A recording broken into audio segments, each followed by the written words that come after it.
बिस्मिल्लाहिर्रहमानिर्रहीम।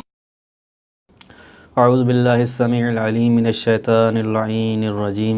बिस्मिल्लाहिर्रहमानिर्रहीम। अल्हम्दुलिल्लाहि रब्बिल आलमीन व सल्लल्लाहु अला मुहम्मदिन व आलिहि तय्यबीन ताहिरीन, अम्मा बाद।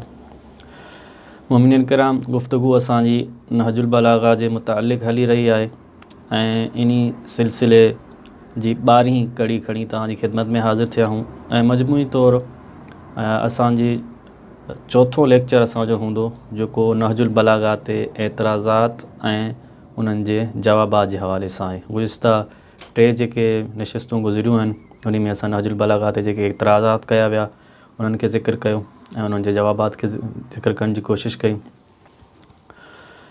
अॼु जेको असां ज़िक्र करणु चाहींदासीं त गुज़िश्ता असां प्रोग्राम में ज़िक्र कयो त पहिरियों एतिराज़ इन ते थियो आहे त नहजुल बलागा कंहिंजी तालीफ़ आहे, कंहिं तालीफ़ कयो आहे नहजुल बलागा खे। सैयद रज़ी कयो आहे, सैयद मुर्तज़ा कयो आहे, कंहिं कयो आहे? उनजो असां जवाबु ॾेई चुका आहियूं। उनजो ख़ुलासो इहो आहे त सैयद रज़ी कयो आहे नहजुल बलागा खे जमा उन जो तालीफ़ कयल आहे इहो किताबु नहजुल बलागा। ऐं उनजे दलील तौरु असां पेश कयो हिकु त नजाशी पंहिंजे किताब रिजाल में ज़िक्र कयो त इहो किताबु जेको आहे नहजुल बलागा जो मुअल्लिफ़ सैयद रज़ी आहे। उनखे अलावा असां ज़िक्र कयो सैयद रज़ी जा ॿिया 2 किताब हुया जेके हक़ाइक़ुत तावील ऐं मजाज़ातुन नबविया। उन में सैयद रज़ी नहजुल बलागा जो हवालो ॾिनो आहे, उन नहजुल बलागा खे पंहिंजो किताबु करार ॾिनो, पंहिंजो तालीफ़ थियल किताबु करार ॾिनो। इहो ख़ुदि हिकु दलील आहे।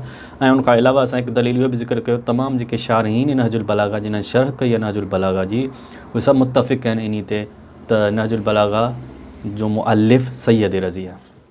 जॾहिं इन खां पोइ दलील असां पेश कया। हाणे ॿिए नंबर ते अचूं था त अहम एतिराज़ जेको आहे नहजुल बलागा ते उहो इहो आहे त नहजुल बलागा जीअं असां अर्ज़ु कयो हो त सभ खां पहिरीं इब्न खल्लकान इहो एतिराज़ु कयो हो त उनजा 2 क़िस्म हुया एतिराज़नि जा। 2 क़िस्म में विराए सघिजे थो उनजे एतिराज़ खे। हिकिड़ो त उनजो जामी ऐं मुअल्लिफ़ केरु आहे नहजुल बलागा जो सैयद रज़ी या सैयद मुर्तज़ा, उन ते दलील ॾेई चुका आहियूं सैयद रज़ी आहे।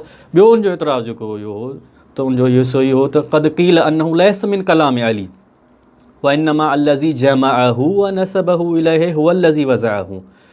त इब्न खल्लकान पंहिंजे किताब में वफ़ियातुल आयान जिल्द नंबर 3 सिफ़ा नंबर 313 में इहो फरमायो, इहो चयो त इहो चयो आहे क़द क़ील चयो वियो इहो आहे त अन्नहु लैस मिन कलाम अली नहजुल बलागा अमीरुल मोमिनीन अली इब्न अबी तालिब जो कलाम न आहे। व इन्नमा अल्लज़ी जमअहु व नसबहु इलैहि, जंहिं इन ख़ुतबनि खे इन कलाम खे जमा कयो आहे ऐं मनसूब कयो आहे इमाम अली इब्न अबी तालिब सां हुव अल्लज़ी वज़अहु, उनजो पंहिंजो ठाहियलु आहे, इहो मौला जो कलाम न आहे। इहो उनजो एतिराज़ हो।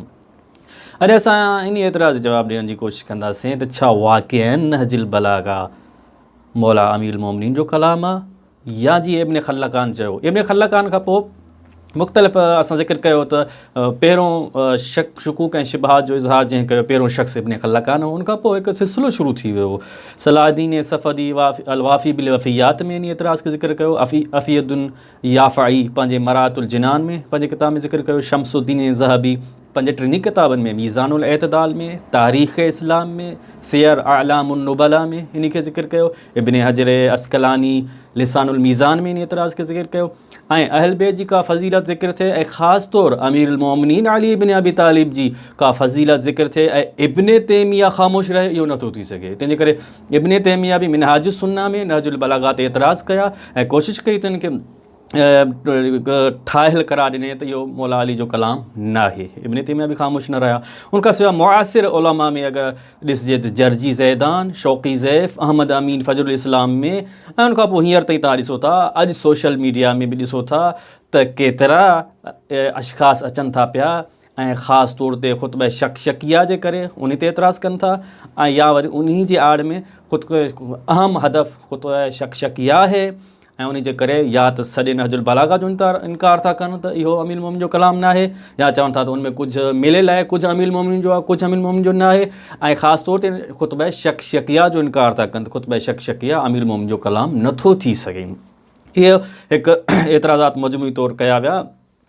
त अॼु असां जेको गुफ़्तगू करणु चाहींदासीं त उहा ॿिए हिसे ते कंदासीं। छा वाक़ई नहजुल बलागा अमीरुल मोमिनीन जो कलाम आहे या न सैयद रज़ी जो बणायल आहे, ठाहियल आहे, मनसूब करे छॾियो आहे उन सैयद रज़ी मौला अमीरुल मोमिनीन ॾांहुं।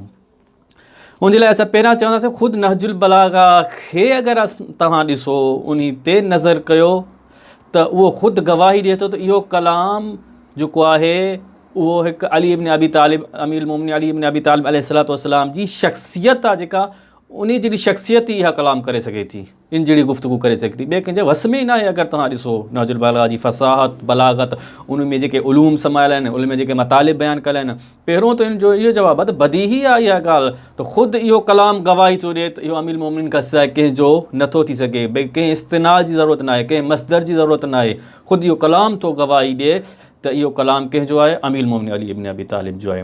उनखां पोइ असां इंशाअल्लाह ज़िक्र कंदासीं त जेके उलमाए कराम महिनतूं कयूं आहिनि ऐं तहक़ीक़ कई आहे ऐं मसादिर जमा कया आहिनि नहजुल बलागा जा, त हर ख़ुतबे जा जेके बि हिकमतूं आहिनि ज़िक्र थियूं आहिनि, ख़ुतूत आहिनि, ख़त आहिनि जो हिसो आहे उनजो या ख़ुतबनि जो हिसो, उन जे लाइ मसादिर ज़िक्र कया आहिनि, इस्तिनाद ज़िक्र कया आहिनि, मदारिक ज़िक्र कया आहिनि, उनजे लाइ अलॻि किताब लिखिया विया आहिनि ऐं उन तहक़ीक़ करे मसादिर ज़िक्र कया आहिनि। उहे असां उन किताब जो तारुफ़ बि इंशाअल्लाह अॻी नशिस्त में पेश कंदासीं त नहजुल बलागा जंहिंमें इहो गवाही ॾियनि था इहे किताब त सैयद रज़ी खां पहिरियां ई केतिरा किताब मौजूदु आहे जिन में इहो मौला अमीरुल मोमिनीन जो कलाम जमा थियल हो ऐं उन मां ई सैयद रज़ी जमा कया मौला जा ख़ुतबा ऐं हिकु किताब नहजुल बलागा जे नाले सां तालीफ़ कयो। अस्सलामु अलैकुम वरहमतुल्लाहि वबरकातुहू।